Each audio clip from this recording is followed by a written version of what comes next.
start by a quick introduction of myself because one of the things that I tend to believe is whenever you're hearing to somebody, I think you should know about them first, because a lot of the advice that they give you comes from their own experiences, right? So I started this Growth Catalyst newsletter in 2020. This was immediately before, I think, COVID, we all remember. And for the last 4 or 5 years, I've been writing essays on growth, product management, data, tech, and this has grown to some 15,000 subscribers now. Now, this newsletter is free of cost, and it was my bid to learn growth, but also teach growth to product managers and founders. And in 2022, I wrote a book called Tech Simplified. Now, I come from a non-technical background. I didn't do coding in my college except taking few classes on C, C++. And one of the biggest challenges I faced as a PM when I joined product management was I could work with engineers well, but a lot of times I could not make sense of what they were saying. And what this led to is me actually feeling a lot of imposter syndrome. Even if I was able to deliver impact, I was actually not able to put up the confidence in engineering discussions and all. And that's why I wrote this book. It took me a couple of years. I wrote this book, and this book has gotten pretty popular in India. It has sold some 15,000 copies in print, which if you look at the product management domain, which is such a niche domain, it's a good achievement, right? So I was happy that people found a lot of value in this book. And in 2023, a year after I launched the book, I started pmcurve. And again, the problem that pmcurve goes after is that there is a lot of literature on how to get into product management. But when it comes to actually becoming good as a product manager, upskilling of product managers, there are very few options. There is Reforge.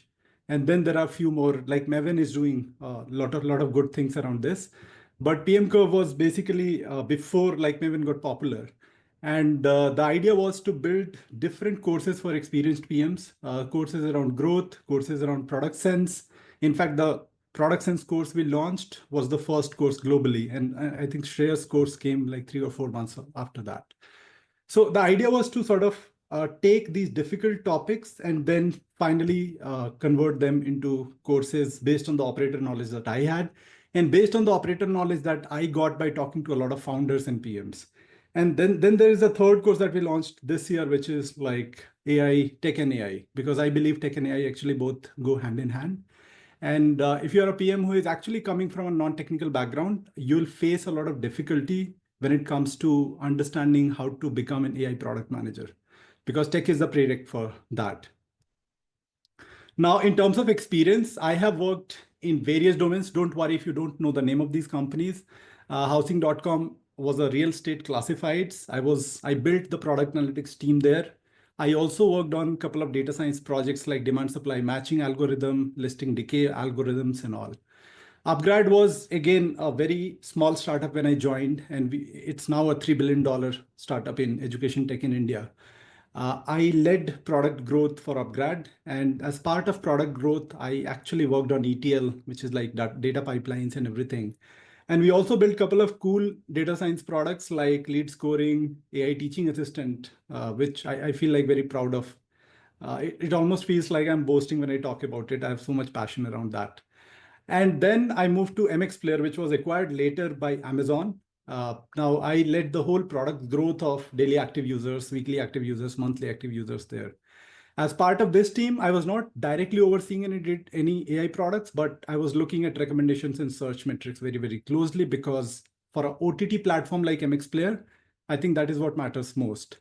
And then Flipkart is one of the biggest companies, is the biggest company, e-commerce company coming out of India. It was acquired by Walmart, I think 6 to 7 years back. It's valued at somewhere around $30 to $40 billion. And this was my first experience with a big setup.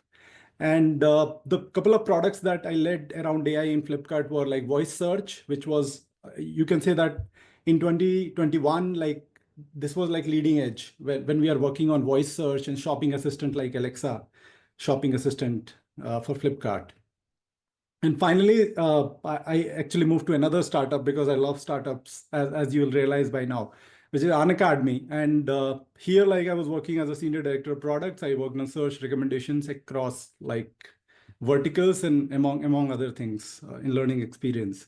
So education take has been a very constant theme. AI has been a very constant theme in my life, which is why like I took this bit to say that I will conduct all these sessions around AI, which will help PMs deal with the imposter syndrome, but most importantly, deal with the knowledge gap that they have, right?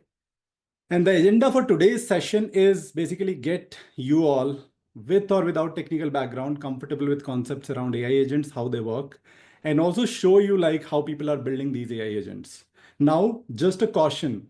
Right now in 2025, where we are right now, I think there is a lot of progress to be made in AI agents. We are just exploring or scratching the surface. What that means, because most of you are PMs and founders, what you realize is in the initial stages of any technology, there's going to be a lot of dev speak in tech. So which means most of the tools that we are going to discuss or cover or like most of the tools that can be used to build AI agents, these tools are dev friendly. They're not PM friendly. They're not founder friendly, right? But at the same time, I think I was able to find a couple of tools which, if you are a PM or a founder who is not very comfortable with tech, you can go and try your hands on building agents there. And most importantly, you can understand what an agent is, what the limitation of an agent is, which are the use cases for an agent, and so on and so forth, which is the main job of a PM or a founder, right? So with that goal, I've broken this session into like these parts. First, we start with covering what are AI agents. And second, we discuss few important concepts around AI agents, like how are agents different than workflows? And while you may feel this is a very obvious answer of how agents are different than workflows, there is a lot of overlap between agents and workflows because both are sequence of steps which, when executed, lead to some outcome, lead to some goal completion, right? So agent versus workflows, we'll talk about like tools in agent area versus agentic AI versus workflow AI. We talk about multi-agents briefly, and then we talk about what do you need to know to build an AI agent with an example of agents in Langflow, which is a pretty good, like, I would say it's a very friendly UI to build agents, right? And all of you with or without technical background can actually go there and build agents. And finally, I feel like the most important piece is actually finding the right use case for the agent. Because for a product manager or for a founder to add value, the value is definitely go see, unless you have the prereq knowledge of how agent works, what are the limitations and everything, your thinking is blocked. But once you know the basics of how agents work, how they get built and everything, the main value that you can add in the company is actually figuring out what are the right use cases for the agent, because that is something a developer cannot do. That is something which a business person cannot do. And you, by sitting at the intersection of all these different areas, you can actually figure out use cases for an agent, right? And then we open for some questions and answers. So let's start with AI agents. So if you look at the AGI, now AGI is something that we tend to keep hearing from all different sources, including LinkedIn, Twitter, and all the social media platforms. We also see the news outlets talking about AGI, OpenAI talking about AGI and all. If you have to understand AGI, like this is a very good framework from OpenAI itself, like it appeared in one of the Forbes articles. And it talks about 5 levels of AI progress to AGI. The first level is basically we'll have chatbots or conversations, which will seem intelligent. And if some of you have read about this concept that, okay, when does a conversation become intelligent? It becomes intelligent when we can't tell whether the conversation that is happening to us is through a machine or a human, right? So that's what I mean when I talk about like the chatbot or conversations being intelligent, right? So first level is chatbots or conversations becoming intelligent. And I feel that we all feel like that has already happened with ChatGPT, with Claude Sonnet and other tools in the market. The level two is reasoning models. Now, the reasoning models, if you remember, like 6 months back, we were not talking about reasoning models. And then DeepSeek R1 came. I think O1 came, but still people were not talking about reasoning models much. But then DeepSeek R1 comes, and people can see how the computer or the model is actually thinking. And suddenly everybody is talking about reasoning models, right? And another reason to talk about reasoning models is they actually gave computers or agents an ability to think, reason, backtrack, hallucinate less, and then actually solve a problem. And which is why the score for reasoning models when it comes to maths and science problems is pretty high as compared to the general like intelligent chatbots, which can do natural language conversations, right? So natural language, and then you added reasoning models. And level two is what I feel like we did pretty well till last year. And this year is all about AI agents, right? And we'll talk about what AI agents are. But AI agents is basically now AI can talk to you, AI can reason, AI has a brain of its own. And now you're saying, okay, now that you can understand what I'm saying, now that you can reason around like what I'm saying, and you can make intelligent decisions, why don't you act on it? Why don't you execute those decisions? And that is what agents do. Like they act and do things, do stuff, right? And that is where you have almost like a human-like appearance who can think, who can conversate, and who can act on it, right? But that's not all. The level four will happen after we have built AI agents and we start seeing them actually being creative, them actually coming up with better processes, better solutions to problems that humans also come up with if they spend enough time on these problems and processes. And then level five is when we don't need a human to run a company. It's almost like AI agents working with each other, just like we humans work with each other to create companies and organizations. And why is this important? Because this is the litmus test of general intelligence. A generally intelligent person can work in a company, or a generally intelligent set of people can work in a company, and they can work together to achieve a common goal, which could be revenue or profit or creating value for the end user. Now, the moment AI agents are able to do that, different set of AI agents are able to do that, we can say that we have arrived at the general intelligence. So this is like 5 stages of AI progress. And if you're still sort of trying to have a thinking model around this, like how AI is evolving, one of my favorite, I would say, mental models is Bloom's taxonomy of learning. And Bloom's taxonomy of learning, the reason it appeals to me is because I'm an educator primarily. And one of the things that I struggle with is basically, how do I know how much value have I added to a learner's life? And Bloom taxonomy is a great answer to that, because it all starts with remembering what you teach, and then people understanding what you teach, and then they start applying it in their jobs. They analyze like whether the application was good or bad. Did it lead to a good outcome or bad outcome?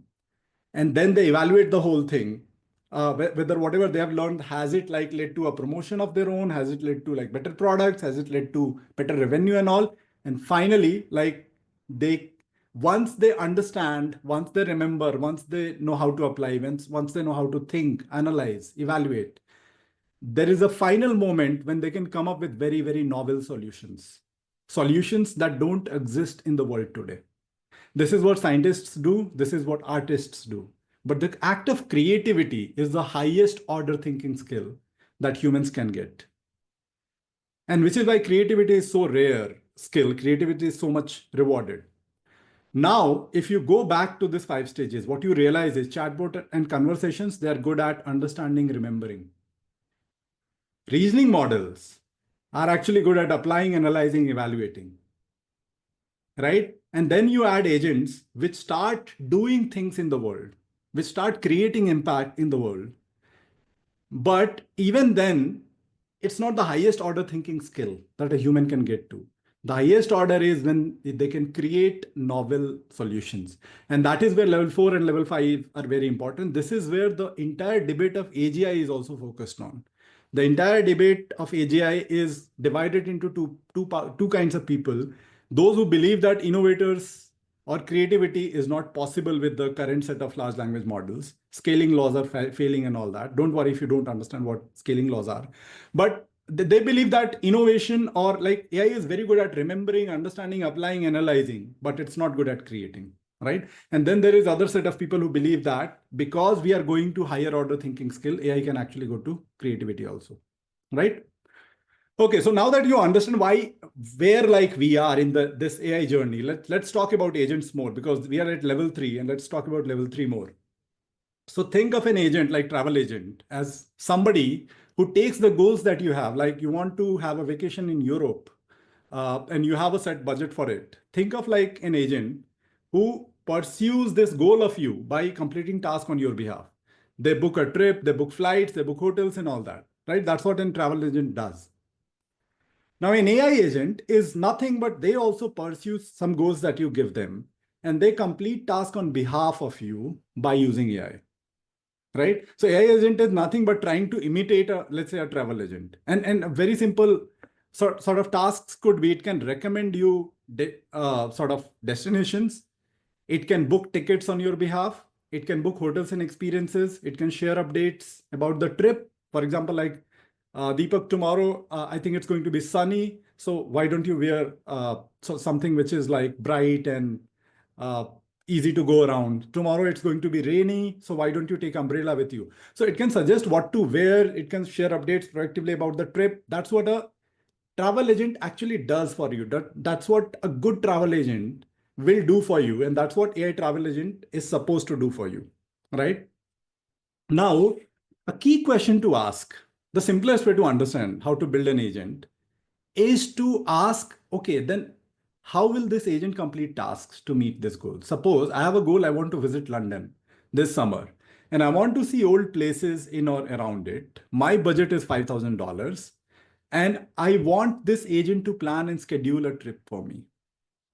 You can start with this very simple goal and bit by bit, pieces by pieces, if you logically like look at how it will be done, you can arrive on how to construct an AI agent. So first thing is an agent needs to interact with an environment to achieve a goal. Think of like robots. Robots need to interact with physical environment to achieve a goal. Humans need to interact with physical environment to achieve the goal. Humans also need to interact with digital environment through keyboard, mouse, and different mechanisms, now voice and everything, to achieve the goal, right? So environment that this AI travel agent is in is digital. Let's focus on digital for now because it's simpler. And when I say digital, what does it mean? It means access to internet, access to like the capabilities in your computer, and also access to certain apps like payment apps or travel apps like TripAdvisor and all. Now, the second thing is the agent, once it can interact with an environment, it needs to understand the goal very, very well. What do I mean by that? It needs to understand that I want to visit London, which means physically visit London. It needs to understand like what summer is. Like summer could be like very, very loosely defined, right? So what does summer qualifies for? It needs to understand how to identify old places in and around London. And then it needs to understand the budget constraint, which means it needs to understand like there is a budget constraint, there's pricing and all that. And all of this can be done if you give this agent some capabilities like vision, which means it can analyze photos, it can look at videos, YouTube videos, it can understand them. Voice, which means that it can actually summarize YouTube videos or audio files to text. And finally, text. It can take text and understand text very, very well. So when I give it an instruction, which is I want to visit London this summer and see old places in and around it, it needs to understand my goal, but it also needs to understand the entire environment, which is the digital environment right now, using vision, voice, and text capabilities. Note that if it was a physical environment, it would require touch, it would require smell, it would require taste. And while like smell, olfactory is not a solved problem yet for robots, people are actually working on it because they realize smell is an important part of being a physical agent like robots. Okay, so first is like it needs to interact with environment. It needs to understand the goal very well. It also needs to understand the environment very well. Third is it needs to do planning, which means that goal is there. What we do as humans is we plan, we reason, we store some data, we write notes and everything. We store something in our memory, short-term memory, long-term memory, notes, digital notes, physical notes, some photos and all that. But we store everything in memory and then we reason and come up with like, this is the hotel I want to stay in, this is the flight I want to book and all that. So it needs to plan that. And for that, it needs reasoning and memory, right? And finally, it needs tools. For example, it should be able to do Google search just like we humans do while planning a trip. It should be able to see your calendar. Suppose you have put like 2 weeks vacation in calendar. It should be able to understand intuitively that Deepak is actually free in June 12th to June 25th, and I should possibly book this trip in that duration, right? It should be able to access maps and understand how to decide routes, the timings and everything. And then it should have like payment personal info, payment gateway access and everything, right? So if you give it these tools, that the tools that we use or a particular like travel agent uses, if you give it like these four capabilities, environment understanding, planning and tools, it would be able to execute those tasks. Finally, like it needs some permissions, right? It, for example, to use your payment info and put it in some payment gateway and actually like transact, it needs all those permissions, which means that it has to be secure, it has to be private, but at the same time, it should have authority to actually act on your behalf. And now, if you think about all these things, what you realize is an agent simplified would be basically there is a prompt which guides the agent. You are a travel agent, you are supposed to help users, assist users with their queries and all. But more importantly, it will have an access to digital memory where it can store data. The memory can be short term, the memory can be long term. The memory can be like while I'm conversating and giving it guidance, it retains some of the conversations. But the memory can also be long term, which means that it can keep storing like photos of the websites it visits and everything, all the information, so that it can access it later, right? So it needs memory, it needs understanding, which is something that LLMs actually solved in a fascinating way, right? OpenAI, Midjourney solved for images and all. So if you look at like all the LLMs, what they are doing is they're providing it the vision, text, and voice capabilities to understand the world. And first of all, like the digital world, but over time, it will be able to understand the physical world as well, right? So that's the understanding part.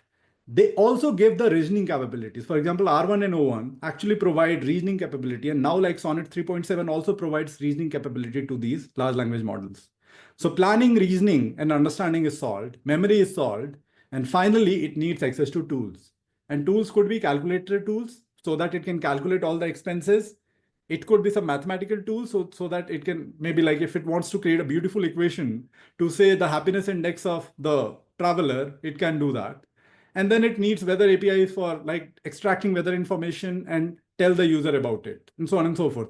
But it needs more than that, right? It needs tools which can act on payment gateways. It needs tools which can actually scrape the internet, scrape the OTAs like booking.com and make my trip and actually collect all the information on price and flight prices and hotel prices and Airbnb prices and all that.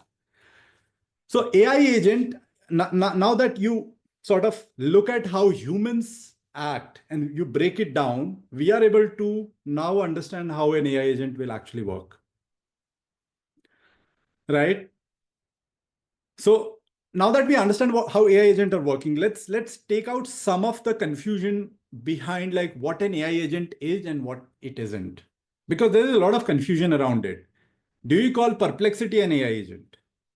And if you call Perplexity an AI agent, do you call Claude an AI agent? Do you call like when does ChatGPT qualifies to be an agent? When does it not? These are like a little complex problems. And as a PM or a founder, you should be able to explain it because stakeholders are going to ask around it. Like these are not silly questions. These are actually a little difficult questions for general audience to grasp. Why are we talking about an agent if it's just a conversation? If I'm just giving it a prompt to book a trip, it's booking for me. Why are we calling it an agent? Why are we not calling it a large language model? Right? So you need to be able to explain it, and possibly you can explain a difference between ChatGPT and an agent very, very easily. Because what you're doing in one case is you're writing a prompt, it's giving you some answer. But in other case, you're asking it to do things and it's doing on your behalf. But when it comes to workflows and agent, the distinction becomes a little bit difficult. And the reason is because look at this workflow tool, right? And this is the source for this is n8n, which is a very good like workflow orchestrator. You can create workflows using n8n. Now think of like a particular person who is coming to your organization, joining your organization, and they do this form submission of create user. Now this form submission, the moment this form is submitted, it creates an user in Google Workspace with email IDs and all. It also checks if this person is a manager. If this person is a manager, it makes that person Jira admin. It creates an account in Jira and makes the person Jira admin. If this person is not an engineering manager or a product manager, let's say, it makes them a Jira member, right? And then it also goes on to create a Slack user, update Slack profile with name, email IDs and all. Now, all of this thing, if you think of the world that we live in 5 years back, 10 years back, this is something which HR used to do in companies, admin used to do in companies. But nowadays with workflow tools, it's all automated, right? So this is automation plus plus.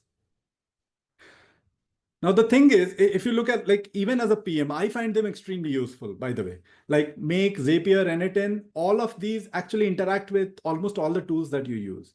So they're extremely useful in creating workflows. Like I want one place where all the data from my Slack, my emails, even the Play Store ratings and reviews, I want one place for this data to get stored so that every day I can review it. Now, these tools are pretty great for that because they need to follow a set of steps. They need to execute it and they'll give you whatever the summary of all the tasks is. And that is what workflows are, right? So all the steps that are there in workflows, somebody has defined them. And the logic of these steps is mentioned very, very explicitly. Like go to Slack, create a user.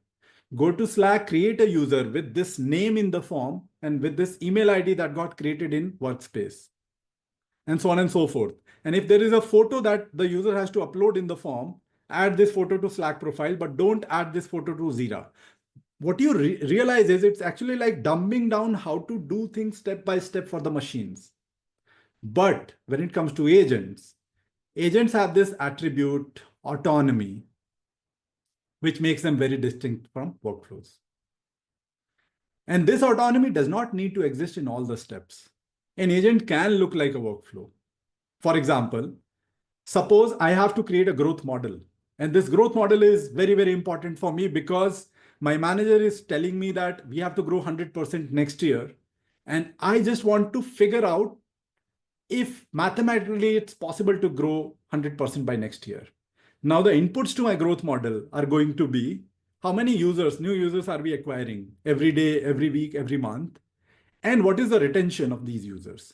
And if I have those two inputs, I can actually create a growth model, right? And this acquisition and this retention is also a function of what sort of planning I have in marketing, what sort of planning I have in product, and so on and so forth. What is the goal that product has taken?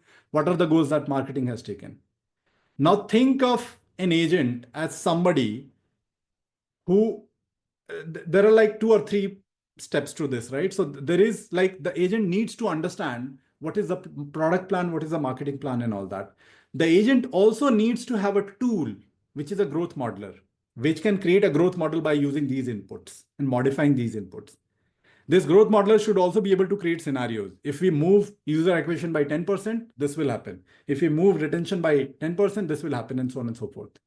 But ultimately, what it does is basically you are just giving it a little bit of raw data and all, and it is able to create scenarios by understanding your domain, by understanding your product plan, by understanding your marketing plan and all that. So it is taking a lot of decisions which you have not explicitly told it. And that's the difference between agent and let's say workflow, right?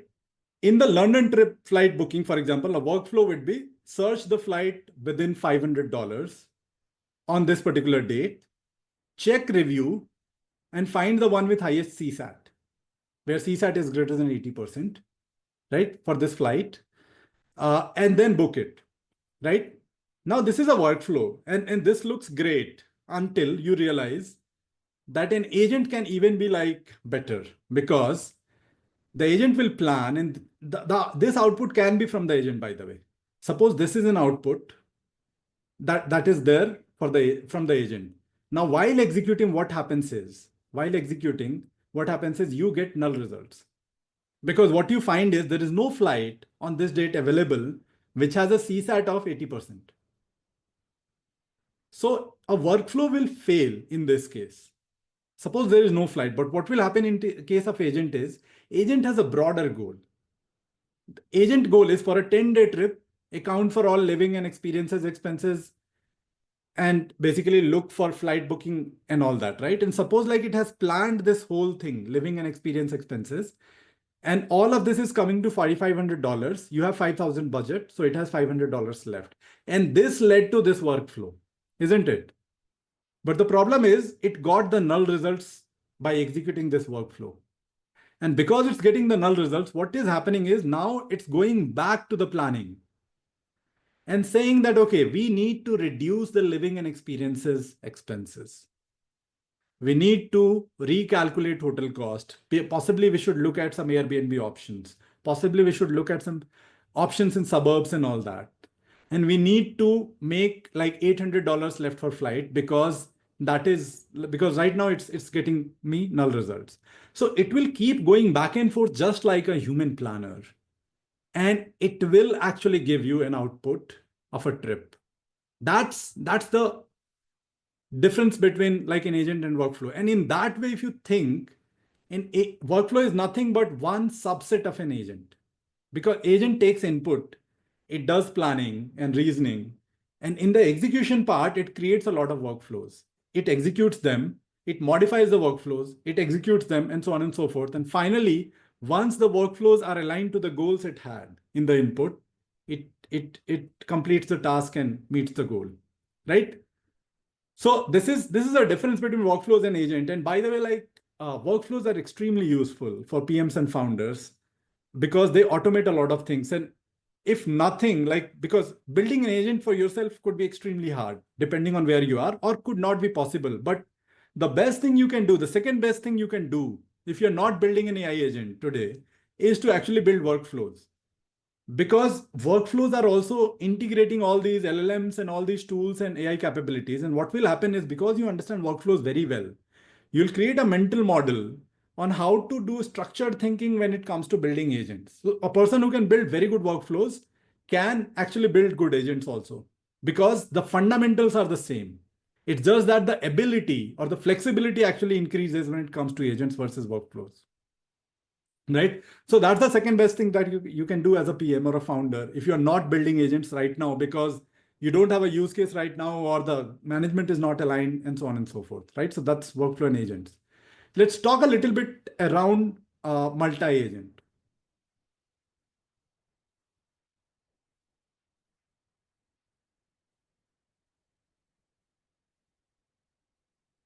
Now, single agent, we actually explained. Multi-agent require, think of it like this. Think of an analyst who is there in the team who can actually do very good data analysis. But you as a PM, if you have to ship a product, what you need to do is you need to talk developer agents, you need to talk analysts, you need to talk marketing agents, you need to talk sales agents, and ultimately orchestrate the entire process to finally ship the product. A multi-agent is nothing but like that, right? So there is a supervisor who understands the broad goal and everything. Now, this supervisor can have a researcher agent, can have an author agent, can have a growth modeler agent in the growth modeling example that we talked about. And finally, all of this can create a growth plan, because what researcher does is it goes through all the internal and external documents. When creating a growth plan, it actually sort of collates all the data, brings it together, feeds it to possibly growth modeler. Growth modeler looks at like all the data and everything and says that based on this domain, this is like what the growth modeling looks like. Based on the marketing plan, this is what it looks like. Based on the product plan, this is what it looks like. And finally, supervisor said to author, like, this is the output of growth modeler. Now take all of this and create a succinct growth plan that we can share with the management, right? And ultimately, supervisor evaluates that growth plan, looks if everything is covered and all, and then finally goes back and shares the growth plan, right? So it's nothing, it's very, very like a mental model to use multi-agent is, it's nothing fancy. Once you understand how to build a single agent, multi-agent is nothing but actually like adding a manager layer on top of the single agents. In fact, if you have read Tech Simplified, or if you understand, most of you understand system design very well, right? Think of like load balancers. What they do is they take a particular task and they will assign a particular server to it, right? So we are just trying to imitate that particular architecture into multi-agent orchestration. Now, this is one form of orchestration. If you are building multi-agents, I would request you to go ask Claude, because I feel like Claude is very, very good with for knowledge workers like PMs and devs. Ask Claude on like what are different architectures of multi-agent, and it will give you different architecture, 3 or 4 different architectures of multi-agents, and you can go and you can pick the architecture that suits best for your use case, right? But what you need to understand very, very clearly is it's nothing fancy. Like agentic systems or agentic AI or multi-agent is nothing fancy. It's just like an orchestration of multiple agents.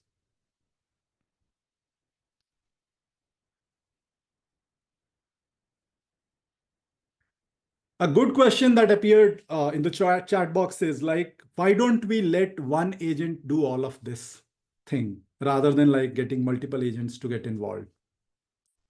So there are multiple reasons for it. For example, a very simple example could be, why don't you let a single server handle all the load of a particular website? And the answer to that is because we need horizontal scaling uh, or distributed systems, so that because a server can handle only that particular load, right? Similarly, like there would be limitations to memory, short-term memory, long-term memory, context window, and all that when it comes to building agents. So think of it like this. When you use ChatGPT, when you give it a prompt, a very specific prompt, it tends to do extremely well with that specific prompt. Suppose I ask it a very simple question. What is the day after Monday? It tells me like it's Tuesday. But suppose I add like 10 different questions to it. The context window of large language models increases, and there are multiple instructions within a single instruction. What you'll very quickly realize is the performance degrades. So performance degradation is the reason why we have load balancers in servers sort of distributed architecture. Performance degradation is the reason. And this is a very simplified version of the answer I'm offering you, right? The complexity arises in terms of context windows, memory requirement, storage requirement, and so on and so forth. But the idea is if you actually break a task into a distributed system, a goal into distributed system of agents, it becomes very easy to distribute, execute, figure out where it went wrong, evaluate, and finally improve.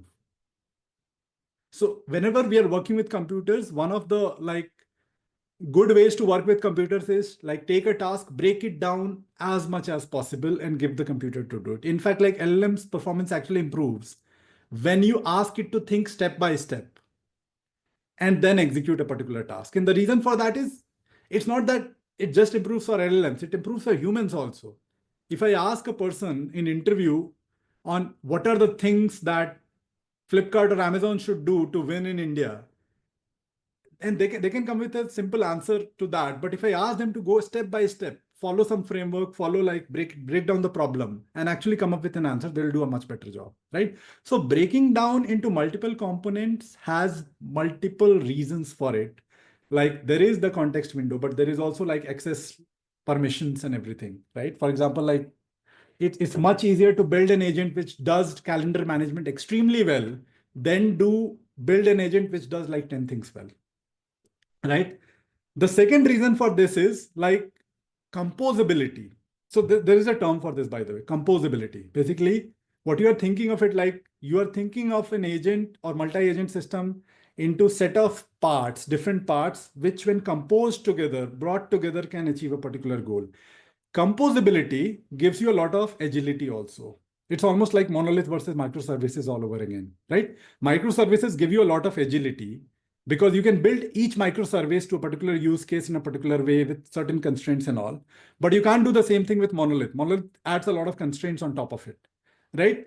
So think of it like what composability gives you is there are different people who are building different agents, and you can just borrow their agents to meet your goal. For example, you don't need to build the best web scraper out there. Somebody else has built it. You just borrow it.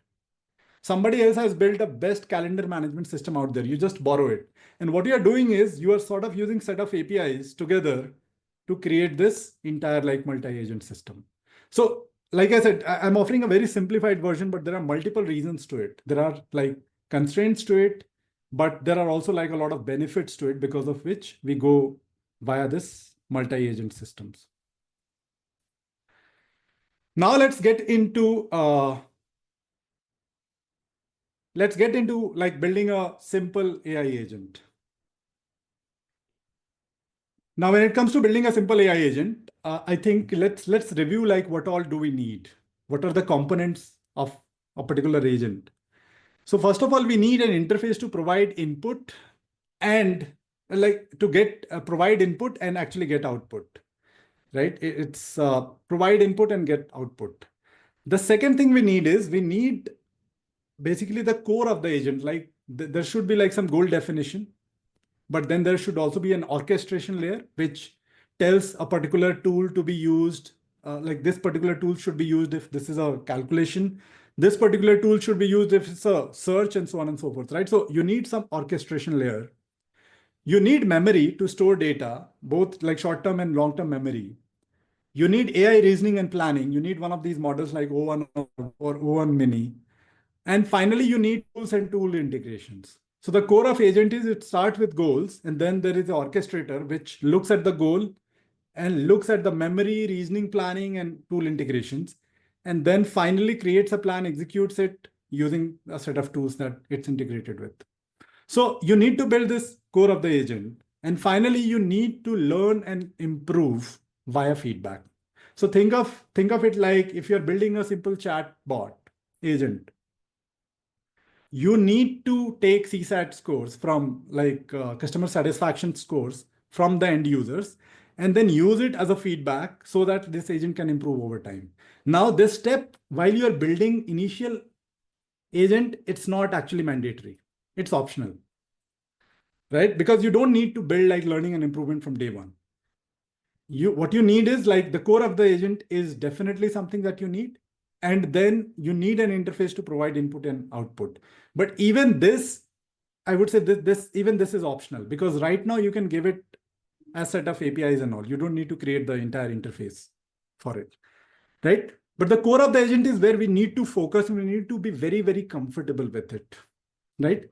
And the reason I'm saying like we need to be very comfortable with it, because unlike the AI assisted prototyping tools that we have used like Lovable and Replit, this thing is a little different. Like I said, the evolution for agents is still it's still very, very early in the agent era, which means that you need a lot of interfaces are built for developers and are being used by developers. And if you want to be comfortable with it, like you have to take one of these interfaces and be comfortable with it. So that's the goal we are going to chase when we talk about the core of the agent, right? So first thing, like if you want to build a simple AI agent, understand components of an AI agent. And second, look at the AI landscape to see like which are the tools of the trade. And there are like two or three categories of these tools. So first is like you need to look at your domain or the problem that you're solving, and look at what are different agents that people have built in this domain or this particular problem, right? So for example, if I'm working in education industry, I need to look at what are the agents that people are building in education industry. But if I'm working at customer support for my website, I need to look at the customer support domain, right? And one thing I can tell you is this landscape is very, very noisy.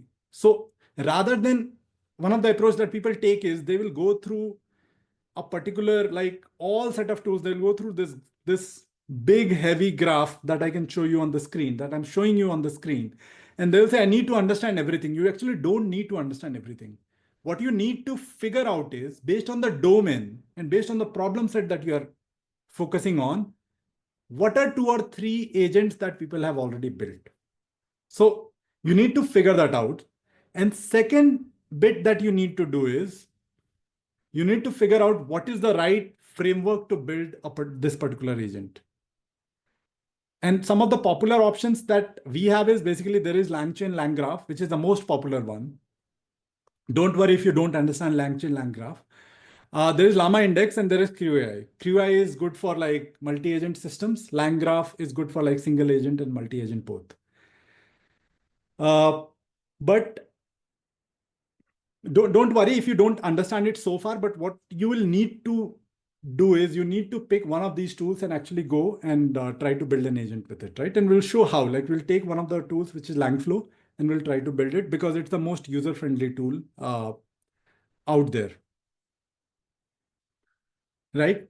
And okay, just to summarize what we have done so far. So what we have said is we need to understand like how to build the core of the agent. What are the components of the core of the agent? Then we said that we need to not look at all the agentic AI landscape. What we need to focus on is what is the domain that we are solving for. And then what is the problem that we are solving for? We need to figure out top 2 or 3 agents that people have built, because by studying those agents, we'll be able to see what is going in those agents, what is coming out of those agents. So it definitely makes us very comfortable with the proposal that we can actually build something around it. Otherwise, you'll have to do a lot of feasibility analysis and all that, right? And the third thing that we said is basically once you have figured out some agents, once you have figured out like the core components of the agent, you go and figure out a framework where you can actually build this agent. And that is where agent frameworks like LangChain, Llama Index, AutoGPT and all comes in, right? So let's take Langflow. Like I said, like let's try to get into one of the use cases, and let's take Langflow to see how it works.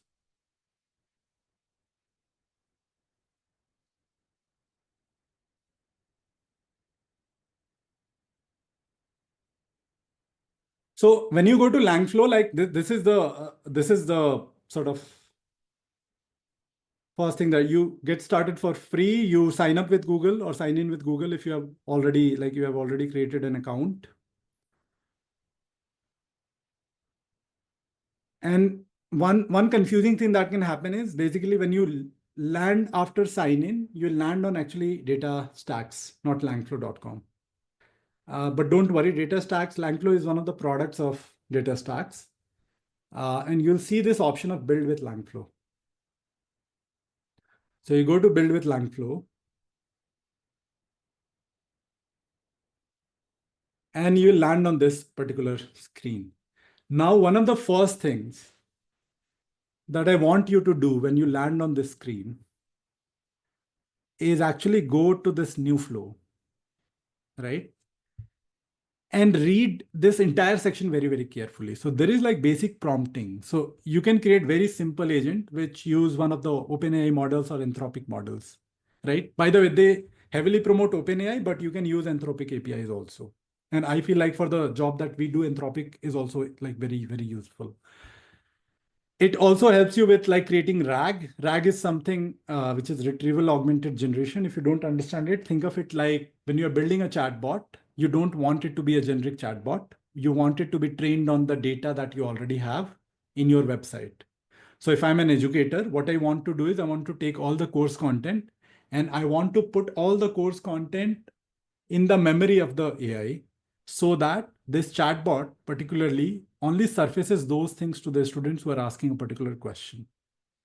Now, RAG is basically like uses vector databases, which is nothing but think of it like so far we have seen databases, which are rows and columns like a spreadsheet. Vector databases are good with semantic or language sort of things. So normal databases are good with numbers and all. But what you'll realize is when you store like reviews in a normal database, it's not very useful except like storing it, because to analyze it, you can't do aggregation, you can't do search on reviews and all.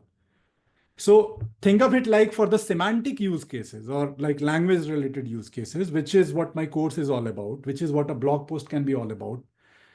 You need a different kind of database, and that is what a vector database is. Anyway, like this is not the topic, so I'm not going to spend a lot of time on it, but vector is that. So don't worry about the first two. Focus on the simple agent, a simple but powerful starter agent, right? And also focus on some of the templates that they have given here, right? For example, this is simple agent. There is like Gmail agent.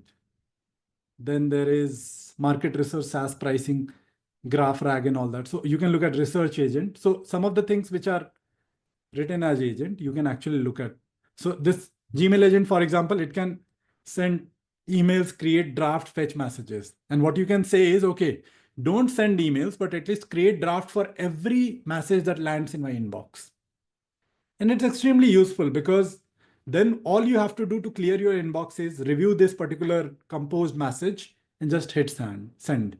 Unless it's a very critical email, you're not going to spend a lot of time on it, right? You can also give this Gmail agent access to your docs and all the context so that like it can actually read whatever is happening in the sprint meeting and then take that and compose an email around that, right? So it can be as advanced as that, but it can be very simply like it can just compose a simple reply based on the context of your Gmail database and just send it back to the user, right? There is travel planning agent, just like we talked. There could be like image sentiment analysis agent and all that. But the idea is a very simple way to be comfortable with this interface is actually to get into one of these agents, one of these templates, and just understand how it works, right? And the good thing is they have README files, which will actually help you understand how it works, right? So for here, like you don't need to go through README. I'll just explain you what is happening. And this is a pretty, I know this is a very daunting interface to start with because there are a lot of things like inputs, then outputs, prompt, data, processing models, vector stores, embeddings, agents, memories, tools, logic helpers, and all that. But what I want you to focus on is the use cases that we discussed for this particular product are actually like RAG, using RAG for like building AI assistants, uh, using like building simple prompting tools and all that, and also agents. For agents, what we have covered so far should give you the confidence that what you need to care about is actually inputs, outputs, prompts, yes, agents, definitely, and tools. This is what you need to focus on. And then you click on the agent, then you click on the tools and you see, okay, these are the tools. Okay, there is Bing Search API, there is DuckDuck Search, there is Google Search, Glean Search. Glean is basically like it takes all the database of your company and searches across it. But there is also like Python search. There is Wikidata, which means that you can search Wikipedia and all. There is Wolfram and all that. So it is not the best set of tools, but this gives you a good sense of what tools look like. And then there is memories. Now, the thing is when you're building a simple agent, you don't need to use memory unless you're doing multi-turn conversations in, let's say something like a travel agent and all that. And initially I would want you to focus just on tools, agents, and input, output, and prompt. And that's it, because those actually constitute the core of it. Memory is optional. Using feedback to improve this agent is optional. And then there are like some other things which are also optional. So this is the left side part. And then there is this bundles. You don't need to care about these bundles because they're again not very relevant. So the first goal for you when you come on the screen is to make this less daunting by understanding the screen well. And then this is your playground. This is where you are going to do magic, create magic, see magic, right? So let's look at this very simple thing that we have here. So this is an agent. And if you look at it, what it needs is it needs some way to understand the instructions and some way to reason and all that, right? So what we are going to give it for sure is some model like OpenAI GPT-4o Mini, which is both a reasoning and understanding model. But again, here you have to add your own API key from OpenAI, and then this will start working. It's not going to work with, they have not added like some free credits or something. You have to add API key, and then it will start working on that. And then there is like instruction. Instruction is very simple, but you can modify this instruction. You're a helpful assistant that can use tools to answer questions and perform tasks. Use Markdown to format your answer, properly embedding images and URLs, right? I can add something like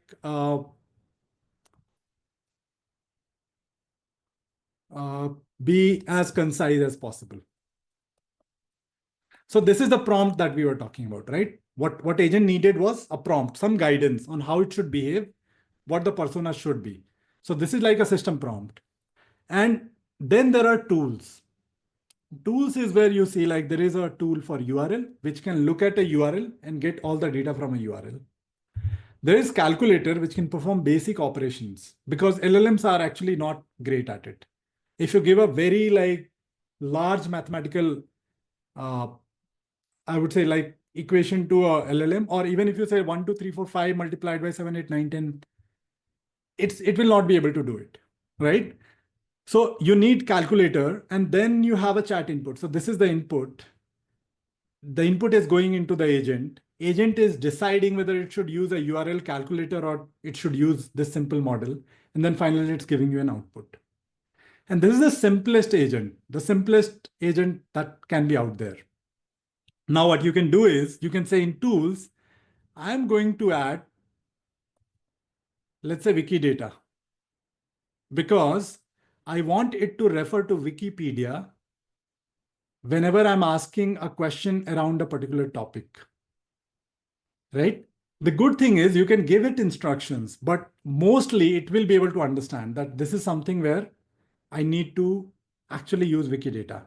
Now, Wikidata, what you realize is this is, for example, query and all. This is a little confusing, right? This is data message. What do I do? What you need to do is, okay. What you need to do is basically on the tool mode, because what you're using is like you're using it as a tool mode. And then you have just one output. You can just connect this tool to the set of tools that you have. Now, this agent earlier had ability to scrape a URL, calculate things, and now it has like it can go to Wikipedia, search something, summarize something, and all that, right? It will also have, by the way, like think of it like this: it already has ability of OpenAI and all.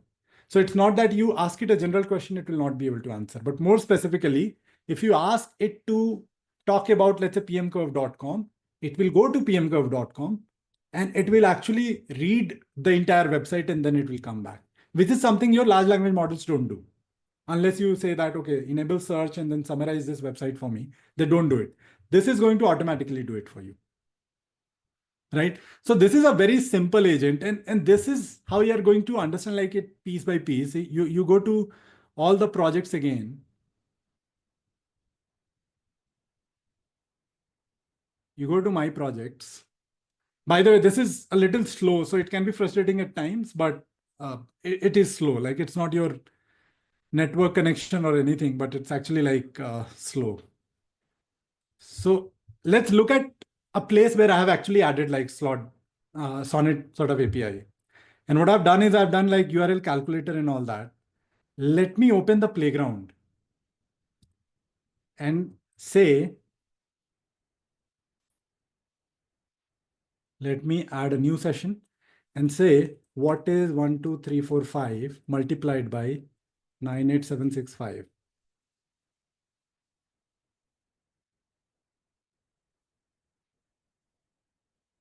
It will be slow. And this is one thing you need to realize between like the difference between, let's say, the conversational AI and the agentic AI, right? Agentic AI, because it has reasoning in general can get slower. It needs to interact with multiple agents. It can be slower because there's a lot of back and forth that is happening across nodes. A lot of orchestration that is happening across nodes. So in agentic systems, we actually don't optimize unless it's a B2C product. People are not going to optimize a lot for latency and all those things. What they're going to optimize for is reliability, accuracy of the output, and how safe and secure it is, right? And sometimes this particular like playground can be extremely slow, like it is right now. But don't worry.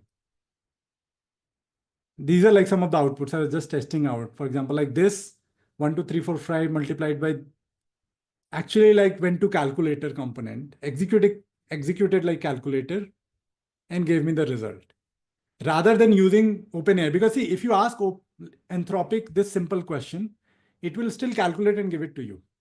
But what it does is it uses Python code now. Earlier it used to hallucinate. Now it uses Python code, which is a tool. And what I'm doing in this case is I'm using a calculator, right? But this is where it becomes a little more interesting. I added actually a sort of Wikipedia component to it, Wikidata. And without me like doing anything, it went to Wikipedia, look at this, and actually created this entire article around it, right? Even in this case, we can see like it just uses calculator for this. But suppose I ask it, tell me about weather in London in May. Now, in this case, it does not need to actually use URLs, or it does not need to actually use calculator, right? It can either like answer this question by just using Anthropic APIs, or in this case, interestingly, what it does, if you look at what it did, it actually went to URLs. It went to this particular URL, visitlondon.com. It went to holidayweather.com. It created this output.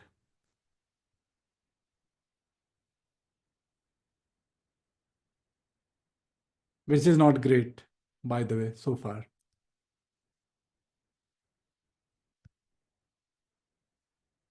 Okay. But ultimately, like this is all it did, right? And it's not like human readable, whatever it is doing, because this is like the tool that is doing. But ultimately, it gave all of this data back to Anthropic API.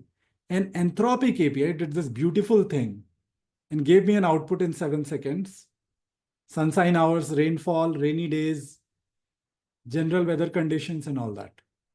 So possibly I can give the same input to Anthropic, but what Anthropic will do is it is going to use like its weights and sort of generate text. In this case, it actually went to credible websites. It took all the data and it tried to sort of consolidate it. So there is a good chance that this could be more accurate as compared to me asking an LLM what is the weather like in London in May, right? This is actually very, very useful for sparse data. For example, like for example, let me ask it a very simple question. What does pmcurve do? Now, this is an interesting question. I'll tell you why, because this will help you understand like how agents can be very powerful. Now, pmcurve, if you look at how large language models work, they work extremely good on things where there is a lot of data on the internet. So anything which is data rich, for example, there is a lot of data around London. So the response from large language models can be extremely good. But then there are places where the data is actually sparse. For example, a small startup. Or for example, like something which just has a single page or single news article around it. In those cases, because the data is sparse, LLMs tend to hallucinate, right? But an agentic AI, what it can do is, it can just go to that URL. It can go to pmcurve.com. It can read the entire page and it can give a summary around it where there is some error. But that's the difference between, let's say, this particular agent and general like large language models. And that is why like these agents can be extremely powerful because they can be very reliable, which is exactly the thing that we need when we are actually solving problems at our jobs. We don't need only like information very, very quickly. What we need is very reliable information. What we need is actually information from particular websites, information from particular sources and all that, right? And that is where this becomes very, very useful. Now, let me show you like how this agent can be very, very complex. So for example, we'll go to templates. Let's find something which can be a little more complex. And there was also a question around why do we need composability in agents, right? Why do we need like multi-agents? So for example, this Gmail agent that we have actually uses a tool, Composio Tools. Now, Composio is a website in itself. If I search Composio, it is an integration platform for AI agents and it has created a Gmail integration. So which means that whatever work Composio does, I can pay some price to Composio and I can use Composio's work. Right? Similarly, if we go to like some other project, what you will realize is like it is using plethora of agents from different sources and people are still building these agents. Like the number of agents that we have built so far is minuscule as compared to like what we are going to see in next 6 to 12 months, right? So something like a travel planning agent. Now, if you look at travel planning, what you realize is it uses search API, it uses URL that we were using in Simple Agent also, but it also has a city selection agent. It has a local expert agent, and this agent ka look at the instructions. This instruction is very simple, but look at the instruction of local expert agent. It's a little different. You are a knowledgeable local expert with extensive information about selected city, attraction, customs, and all that. Your goal is to provide best insights about the city and so on and so forth. So the system prompt actually makes it a very different agent, even if it's using the same API as compared to this. And unlike LLMs where you have to write these instructions again and again and again, by building a single agent, you can just become a lot more productive because your workflow is set. This AI is making some decisions on your behalf, and all you need to do is either approve or reject it, right? And that's what makes it very, very powerful. In fact, like I was talking to a friend of mine yesterday, and we were talking about why people are finding it a little hard to wrap their heads around what agents are capable of. And the reason is because initially the progress is not going to be very, very visible. Think of it like when you're building a new city, the progress is not going to be visible from day one because initially you're building all the different like raw material that is needed for this new city. Then you're building infrastructure and everything. And there is no productivity gains when you're building like infrastructure, you're creating like better internet systems, uh, better like traffic and everything. Whenever you're doing all of this, like till you have reached a certain level in this particular city in terms of automation and everything, the productivity gains are not visible. And that's exactly where we are in terms of agent. We are just building the raw material. We are building different homes. We are building traffic systems and everything in the agentic era. And what will happen is once this is built, it becomes very powerful because of the composability. It acts like a system. It acts like a city. It acts like a uh, think of it like it acts like a very powerful like digital system where everybody is talking to everybody and completing tasks. Now, once this infrastructure work is complete, is when we are going to see productivity gains massively. And that is why you see all these companies like even Salesforce launching Agent Force, Microsoft launching its own set of like agentic platform, Google launching Vertex AI and all that. All of these platforms are actually going after agentic AI, right?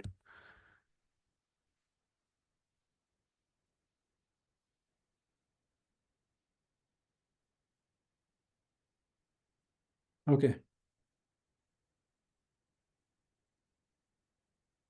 The next a question I have, like I tend to engage a lot more with audience in general sessions, but since this is my first session at Mevin, I think I wanted to be a little flowy. But a question I have for you is like now that we have understood all of this, just go back to your understanding and try to answer this simple yet tricky question. Is perplexity an agent or not? And if it is an agent, why is it an agent?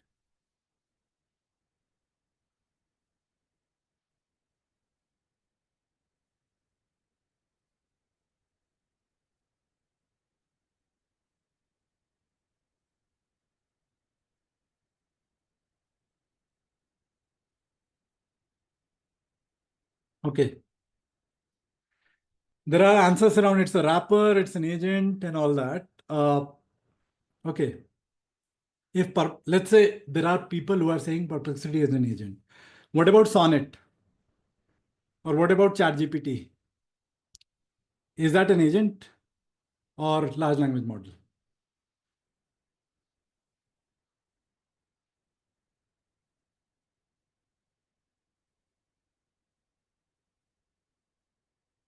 Okay. So, like I said, it's a tricky question. And the reason is because the jobs to be done for the user in both cases is the same. Sometimes I'm using Perplexity for research, sometimes I'm using Claude, sometimes I'm using ChatGPT. But at all times, like what I'm trying to do is get some information that I don't have in my head. So they might feel like same tools, but if you go below the hood, that is where an interesting thing happens. If you go below the hood, Claude is actually a foundational model or large language model. And what it is doing over time is it has some agentic traits. Because when you ask Claude the same question 1, 2, 3, 4, 5 multiplied by 6, 7, 8, 9, it does not gives you an answer as an LLM. In fact, it goes and it says that, okay, I'm going to use Python libraries to calculate this as a calculator and give you the answer. So in that way, it is procuring some tools to actually help you with it. When you ask it to write a code, in a lot of times it is behaving like a foundational model to code, but in some cases it's again borrowing some tools of the trade to test it out or do other things. And then you see ChatGPT, and what happens with ChatGPT is over time, like just like a couple of months back, ChatGPT actually enabled search. And what it lets you do is basically you can enable search and say that for this particular question, actually search the internet for me, use the information and then give me the answer. And the reason it's powerful is because suppose I'm asking what is the score of this particular match that happened last Saturday.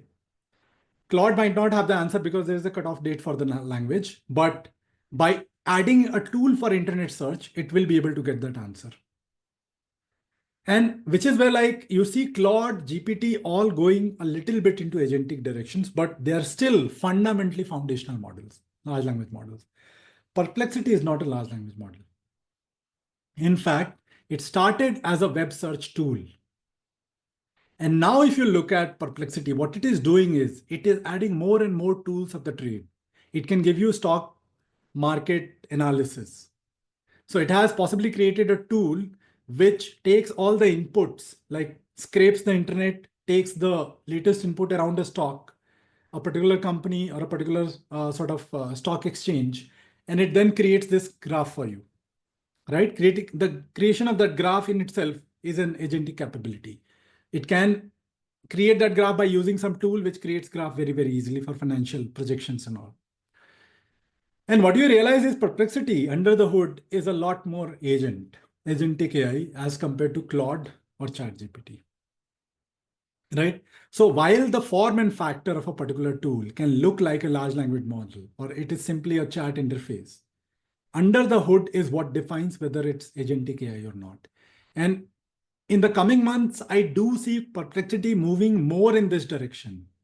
And even Claude and ChatGPT moving more in this direction because if you want to improve reliability of the answers that you give, if you want to improve the precision, accuracy, and reduce the hallucinations of the answers you give, you have to start using tools, right? Moreover, if you want to create a lot of value in the user's life, for example, ChatGPT operator, what it does is you ask it to book a restaurant, it will go and it will book a restaurant for you.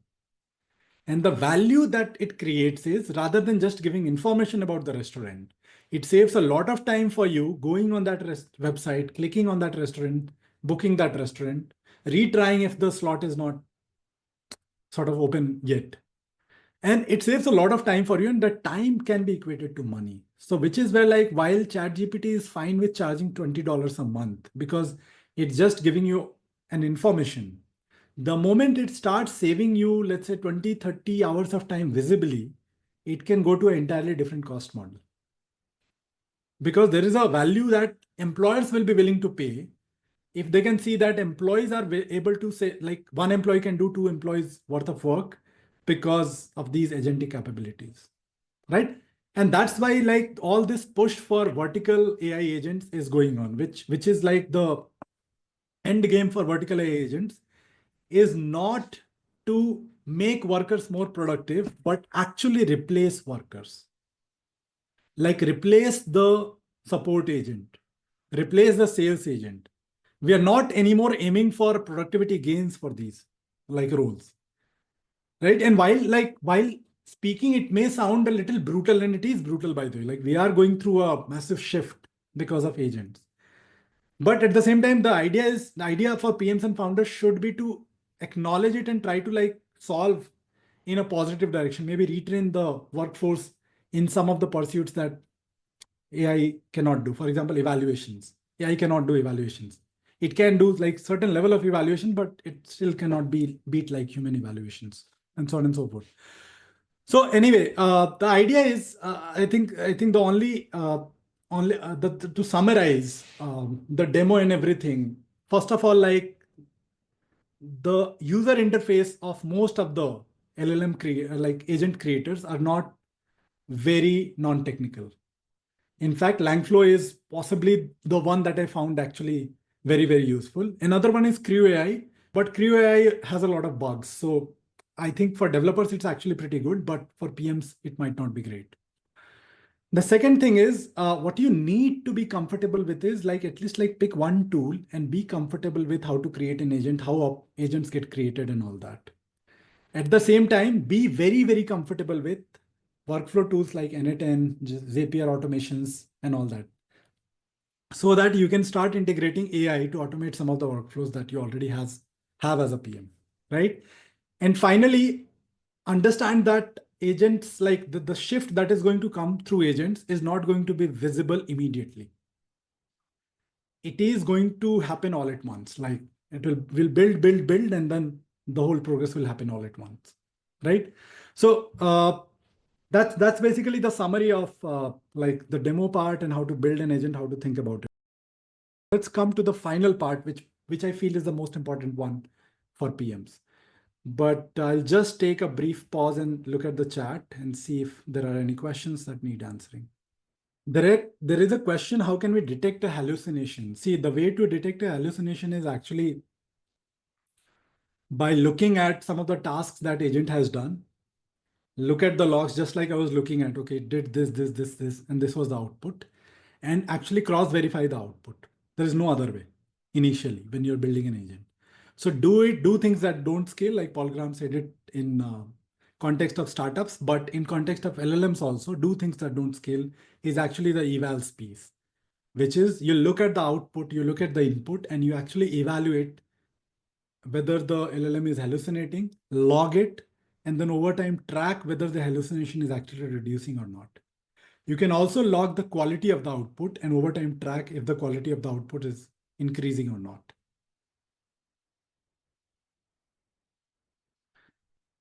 There is also a question around what if like my goal is zero hallucination? See, if your goal is zero hallucination, that can happen. But that can happen through various mechanisms and you can be creative around it. For example, one of the ways to attain low hallucination is to only ask it to use reliable data. Another way is to ask it to, whenever the confidence score is, let's say, below a certain threshold, because for every answer that LLM gives you, it can also calculate a confidence score for it, right? So you just said that whenever your confidence score is less than 0.8, just say, I don't know, or route it to a human agent, right? So those are like, you can create strict criteria very logically. All these things are very, very logical, by the way. The only hurdle that I see is we feel it's very daunting to enter and understand this area, but it's very logical, right? You define a threshold for confidence. You ask it to be less creative, because if it is more creative, it is going to sort of, creative people tend to hallucinate more. We know that, right? Even humans.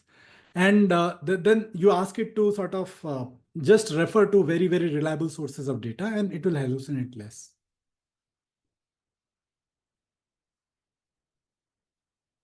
How can information security ensured with advent of agentic AI, which needs access to tools and other company information? So how can information security, see, there are companies which are building for like small and medium businesses, and then there are companies which are building agentic systems for large enterprises. And when it comes to compliance, regulations, privacy, and all, I feel like small and medium businesses are a little more flexible. Large enterprises and large companies are a lot less flexible. So what you can do is, your goal should be to look at the tools and look at the compliance that they follow, the privacy, the security, everything that they follow. And even if you don't understand it, just put it in Claude and ask it like, this sort of compliance, this sort of security. I'm a resident of Europe. Does it meet my goal for a company that I work for? Even if it does not know the company, Claude knows that, okay, for large enterprises, this is not good. For small companies, this could be acceptable and all that. So just use a lot of large language models to get the right information around these benchmarks and just see if the security benchmark, compliance benchmark, safety benchmark, privacy benchmarks, all of these are met by the tools that you're using. That should be one of the first things that you should do as a PM whenever you're using a new tool. And especially if you're using this tool and providing it access to some data, which is the data of the company. You can do it for your personal data, right? Like you can give it an access to, let's say, a personal Gmail. The risk is low, but if you give it an access to your work email, that can create a lot of problem. And by the way, like there is of course like going to be a lot of cases where like companies, somebody gave it access to their Gmail and it started surfacing that data somewhere else because it got trained on it, or it became part of its data space and all that. And we have seen some cases already there. So which is why like I'll ask you to be extra careful, because in one case it was somebody was able to prompt hack and get credit card information of users of a particular website. And the reason is because the vector database got access to the entire database, including the credit card info. And because that was not encrypted, it became part of the training, and the chatbot was just spitting out all this credit card info from customers. So be very, very extra careful. The reason I'm spending so much time on this is because this is non-negotiable part of your job. Even if you learn like agent and how to build it and all that, if you fail here, this is a very, very irreversible damage that you can do to your company. So be extra careful in covering these bases. The good thing is most of you folks are very smart generalists. So you already understand what are the risks, how to cover those risks, and so on and so forth.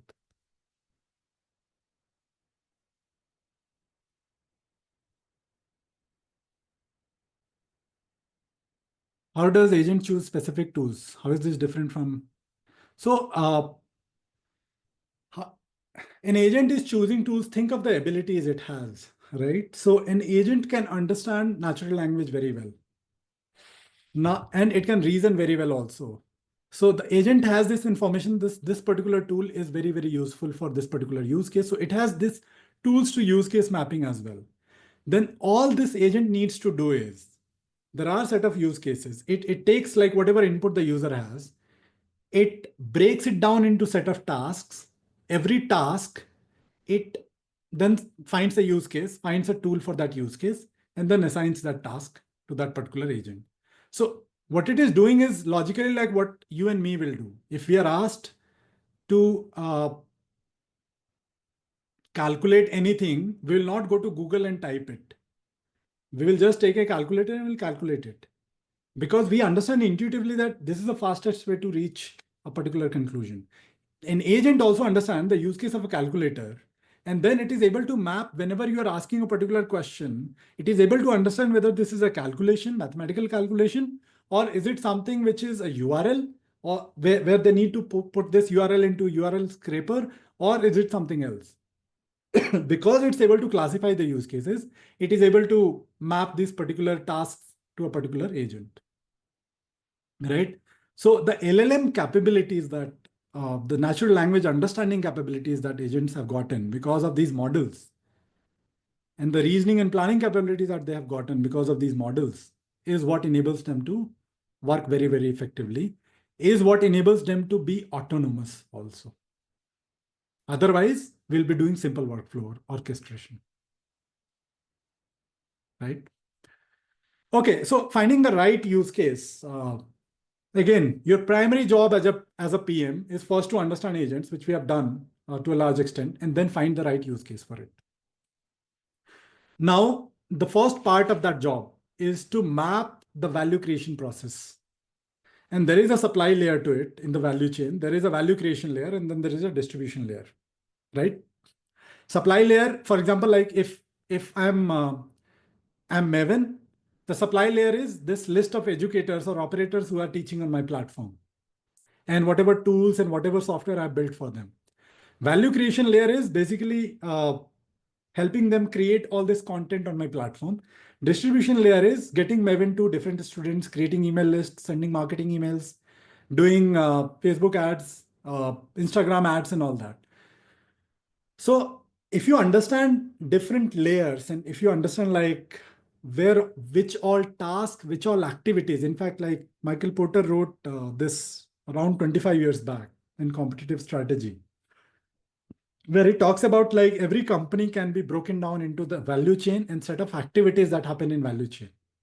So I would want you to break your company into this like layers, and then what are the set of activities happening in each layer. Once you have that view, you have an atomic view of this is the activity, this is the goal of the activity, and these are the tasks we perform in this particular activity. For example, customer support, you know that the activity is whenever a user asks a question, they get connected to a customer support executive and they will just chat and resolve the query, right? So that is an activity and that creates value. How? By helping customers actually troubleshoot some of the issues they have, by giving them answers that they don't have otherwise, and so on and so forth. And now I'm going to give you some set of questions to get you started. Remember, this is to get you started. And if I were you, I would take this and I'll evolve this based on the domain, based on the company that I have. So what are these set of questions? The first question is the task well defined with clear objectives? For example, for customer support, is the task well defined with clear objectives? If you say the task is to help a customer, it is not a task that is well defined, because there is no clear way to measure what help a customer means. But if you say the goal of a customer support executive or goal of a chat bot that we have is to achieve a CSAT of 5 most of the times whenever a customer interacts with our platform, that's a very clear objective. That's something you can ask AI to chase. Optimize for 5, get our CSAT more than 80% and all that. That's when you know whether it's failing or not, right? So the task has to be well defined with very quantifiable, clear objective, right? Quantifiable is even better. The second question that you need to ask is, does this task require human-like judgment or creativity? For example, if I'm composing a message back to customer, does it require human-like judgment and creativity? The answer is yes, because you have to empathize with the customer. You have to understand what they're saying. And then there could be 5 different answers. You have to figure out the most optimal answer and then put that answer in the chatbot. And then you can expect they will give you a follow-up question. Then you have to be good in your judgment or creative in your judgment, and you have to give back the answer. So the idea is like, does this require human-like judgment or creativity? And if the answer is yes, if the answer is no, then that's fine. That's a very like simple job to do. But if the answer is yes, then you have to ask, can this creative or judgment aspect of the job be solved by giving it examples? Now, what do I mean by that? If you give enough examples of how to talk to customers, an LLM is able to imitate that.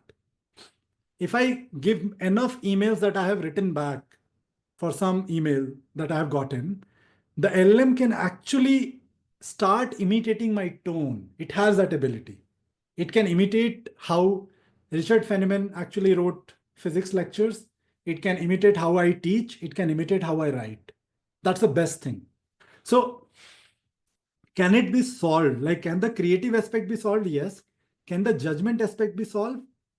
Yes or no? Depends, right? Depends on like what sort of query the customer has in this particular case. Then next question is, judgment is more mental, right? More reasoning, more brain related to brain. But what about physical? Does this task require physical interaction? Because in that case, you need human dexterity. For example, robots still don't have the human dexterity. So robotic agents are limited in that way. So does this require physical interaction? And if yes, is the dexterity possible? If no, then again, you have to go back and reevaluate whether it can be solved actually by agents or not. The third part, so this is this is basically the ability part. This is the definition part. This is the ability part. And then this is the consequence part, or basically qualifier. First of all, what is the consequence of an error? The consequence of giving a wrong response to customer can vary depending on what was the query. For example, if you give them wrong instructions to put their payment options, you are going to lose a customer. But if you give them slightly wrong answers how to sign up, possibly they will figure it out themselves. So the consequence of error is very, very important, right? The second thing is it ethical and legal to use AI for this particular use case? For example, if you are solving for financial advisory, is it legally permissible to have AI financial advisors?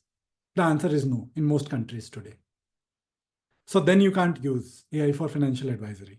You have to add a human in the loop who looks at the output, validates it, and then gives it back to the user, right?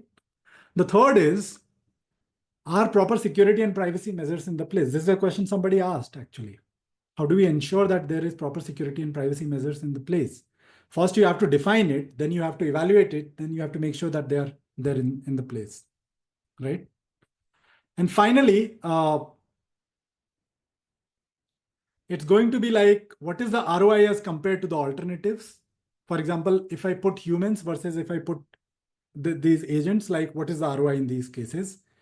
And is the end user going to accept this? If you're an enterprise firm, you will relate to it when I say this, that your customers who are like very high value customers who are paying you, let's say $100K per annum, might not be that much excited about having AI as a support agent or AI as an account manager. So even if the answer to all of this is yes, the question becomes, will the end users accept it? Right? And if the answer to all these questions is yes, I think that becomes a good case to build an agentic AI. For example, let's take a very simple example of performing surgery. You might get asked, okay, can we create AI agents that can perform surgery? And again, go through the list of questions. What you realize is there a clear objective? Yes, it is to save the patient or perform the surgery very, very well. Does it require human judgment? Yes. Can it be solved by examples? Maybe in simpler surgeries it can be, but most surgeries require very astute human judgment because the specifications of human body is not very constant. So which means that AI can struggle with the precision and accuracy in particular cases, right? And then you can ask, does it require physical interaction? Yes. Is that level of dexterity possible? The answer is yes and no, because see, there is robotic surgery where surgeons can guide it. So by surgeon guiding it, the dexterity is possible, but possibly robots themselves cannot have that level of dexterity, right? What are the error consequences? They're very, very high in this case. Are there ethical considerations? Yes, it's not permissible in most countries again, because there's not enough research, not enough proof that this works. And finally, are proper security and privacy measures in place? Again, it's possible to do it because you can store because see, when you are performing a surgery using AI, it's going to take a lot of pictures, videos in its memory, right? And that memory and pictures are actually transferable, which is not the case for surgeons, human surgeons. We still can't port our brains, like our memories, from one place to other, right? But because it's digital memory, the privacy and security measures actually make a lot of sense to think around. So think about the privacy and security measures. And then finally, like, because a lot of questions, like, again, the answer is no, or the risk is very high, we are going to say, okay, we are not going to perform surgery using agents. But what about automated reply to emails? That is highly possible, because is the task well defined? Yes. Is human judgment required? Yes, but we can give examples on how to reply to emails, and that can be solved. Does it require physical interaction? No. Is dexterity possible? No. What are the error consequences? Now, this depends on the client that you're writing email to. This depends on whether the CEO has written you email, or your manager has written you the email, or somebody else has written you the email, right? It all depends on who are you replying to and what are you replying about. So the error consequences can be low to high, and possibly a classifier at this point, which actually lets you classify emails into different risk categories, can be very, very useful. So there can be an AI agent which, sorry,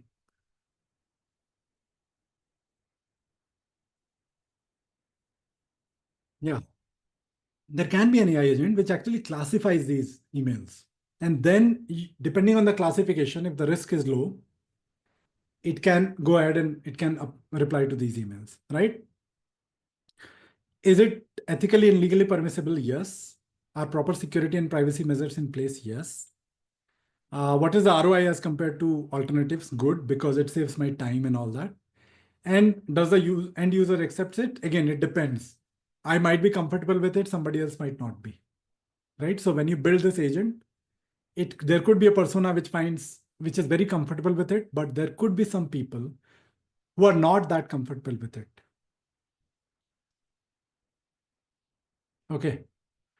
So this is like a good sort of, I would say, like, you figure out all the activities and then you evaluate the use cases.